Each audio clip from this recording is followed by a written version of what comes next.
Assalamualaikum warahmatullahi wabarakatuh. Di sini kami akan menjelaskan mengenai implikasi etis dalam teknologi informasi. Apakah kalian tahu apa sih moral, etika, dan hukum itu? Yuk kita sama-sama simak video berikut ini. Dalam kehidupan sehari-hari, kita diarahkan oleh banyak pengaruh. Sebagai warga negara yang memiliki tanggung jawab sosial, kita ingin melakukan hal yang secara moral benar, berlaku etis, dan mematuhi hukum.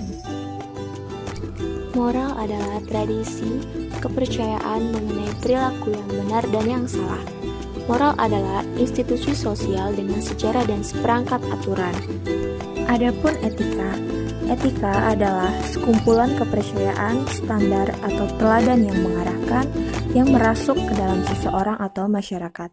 Semua individu bertanggung jawab terhadap komunitas mereka atas perilaku mereka. Komunitas dapat berarti rukun tetangga, kota, negara, atau profesi.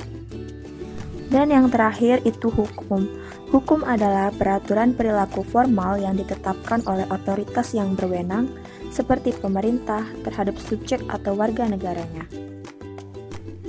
Adapun undang-undang komputer di Amerika Serikat, yaitu yang pertama membahas mengenai hak dan batasan akses data, yang kedua privasi, yang ketiga kejahatan komputer, dan yang terakhir paten peranti lunak. Meletakkan moral, etika, dan hukum pada tempatnya. Penggunaan komputer di dunia bisnis diarahkan oleh nilai moral dan etis manajer, spesialis informasi, dan pengguna, serta hukum yang berlaku. Selanjutnya yaitu kebutuhan akan budaya etika. Opini yang dipegang secara luas di dunia bisnis adalah bahwa bisnis merefleksikan kepribadian dari pemimpinnya. Contoh, CEO perusahaan seperti FedEx, Southwest Airlines, dan Microsoft memiliki pengaruh penting pada organisasinya, sehingga masyarakat cenderung memandang perusahaan tersebut seperti CEO-nya. Keterkaitan antara CEO dengan perusahaannya merupakan dasar untuk budaya etika. Jika perusahaan dituntut untuk berlaku etis, maka manajemen tingkat tinggi harus bersikap etis dalam segala sesuatu yang dilakukan dan dikatakannya. Manajemen tingkat atas harus memimpin melalui contoh. Perilaku ini disebut dengan budaya etika. Bagaimana sih budaya etika itu diterapkan?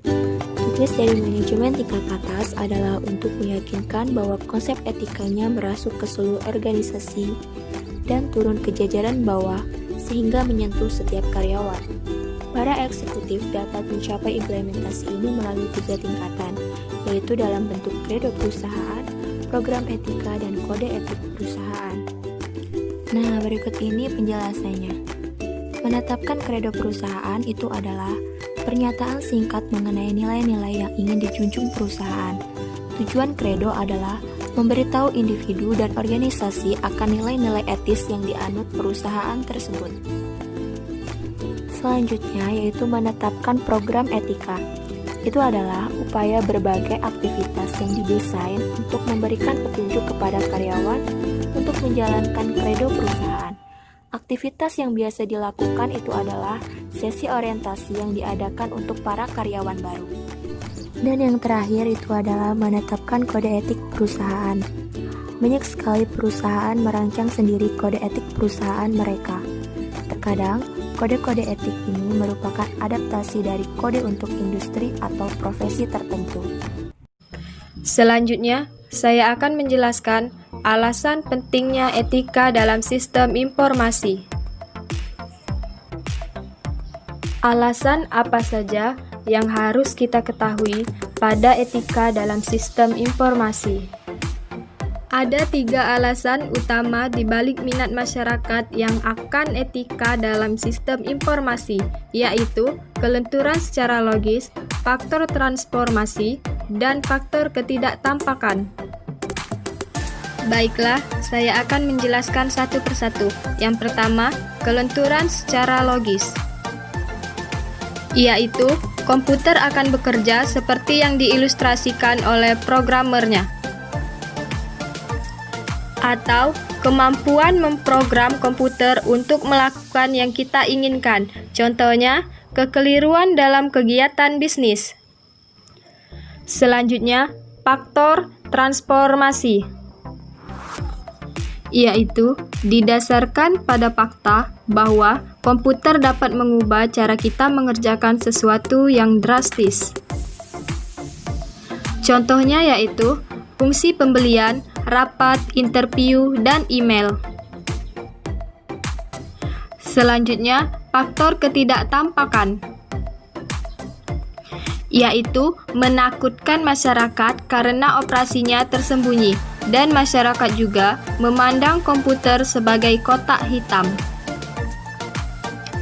Operasi internal yang berlangsung pada komputer membuka peluang pada: yang pertama, nilai pemrograman yang tidak terlihat; kedua, perhitungan yang tidak terlihat; ketiga, penyalahgunaan yang tidak terlihat.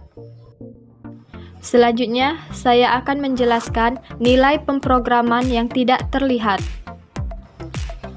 yaitu perintah rutin yang dikodekan programmer ke dalam program yang menghasilkan proses yang diinginkan si pengguna. Selanjutnya, perhitungan yang tidak terlihat, berbentuk program yang sangat rumit sehingga pengguna tidak dapat memahaminya. Selanjutnya, penyalahgunaan yang tidak terlihat, mencangkup tindakan yang disengaja yang melintasi batas hukum maupun etis, misalnya pelanggaran hak individu akan privasi dan memata-matai orang lain. Baiklah, apa itu audit sistem informasi? Audit sistem informasi merupakan proses pengumpulan dan penilaian bukti-bukti untuk menentukan apakah sistem komputer dapat mengamankan aset, memelihara integritas data secara efektif, dan menggunakan sumbernya secara efisien.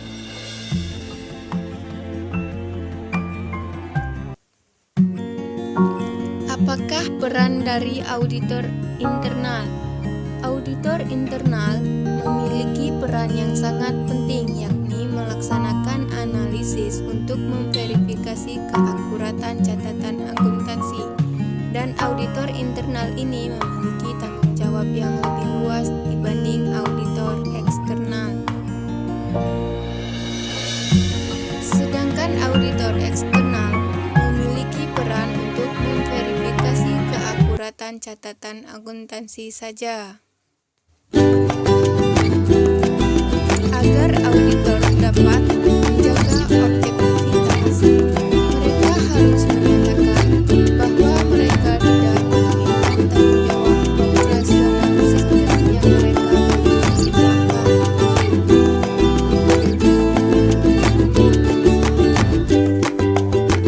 Adapun jenis aktivitas audit internal yakni: 1. Audit finansial, 2. Audit operasional, 3. Audit berkelanjutan, 4. Desain sistem pengendalian internal. Audit finansial memverifikasikan catatan-catatan perusahaan dan merupakan jenis aktivitas yang dilaksanakan auditor eksternal. Audit operasional dilaksanakan untuk memvalidasi efektivitas prosedur. Audit jenis ini merupakan jenis pekerjaan yang dilakukan oleh analisis sistem pada tahap analisis dari masa siklus perancangan sistem. 3.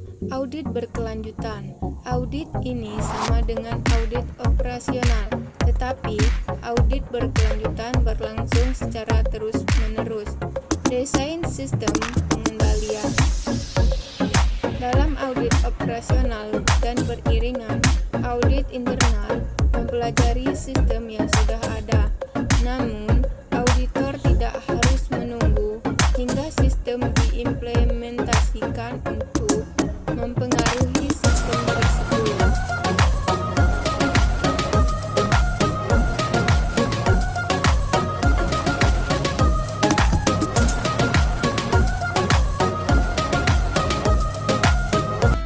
selanjutnya yaitu materi tentang etika dan CEO.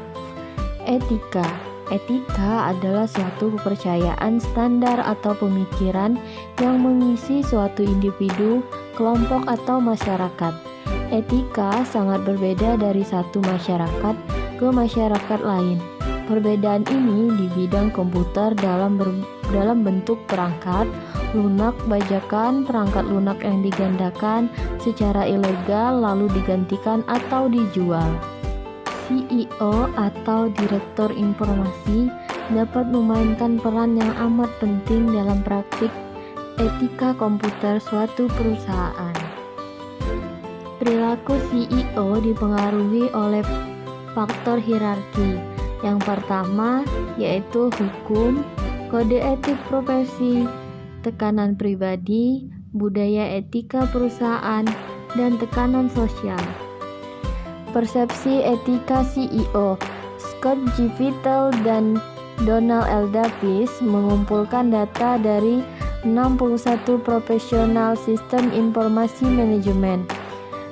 Data penelitian ini menggambarkan bagaimana etika mempengaruhi kinerja manajer sesuai persepsi manajer dan bawahannya. Persepsi tersebut adalah 1. Memanfaatkan kesempatan untuk bertindak tidak etis. 2. Etika membuahkan sukses.